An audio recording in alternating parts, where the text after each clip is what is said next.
और ई पपीता के बारे में जानै छो? ई पपीता बहुत ही औषधीय पौधा छे और ई पपीता कोई भी पपीता के पाचन क्रिया के लिए बहुत ही महत्वपूर्ण स्थान रखे छे। लीवर मजबूत करे छे, पाचन शक्ति बढ़ावे छे, शरीर में स्टेमिना बढ़ावे छे।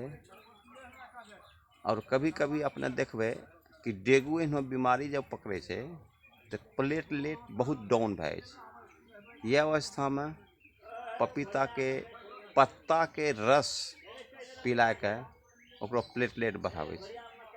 एकरो अलावा पपीता के कच्चा फल जे छे ओकरो से बहुत बढ़िया सब्जी भी बने छे और पक्का फल सुपाच्य होय छे और नाश्ता में भी प्रयोग करे पड़े छे। इली पपीता ही एक ऐसा पौधा छे जे कि बहुत जल्दी फले छे और एक ही पेड़ में बहुत सा फल अपने के मिलते। ये लिए अपने अपना नाश्ता में जब पपीता के सेवन आरंभ करे छिए तो अपने पाचन क्रिया संबंधी बीमारी से दूर भए जेते और पाचन संबंधी समस्या नहीं रहते, लीवर मजबूत रहते।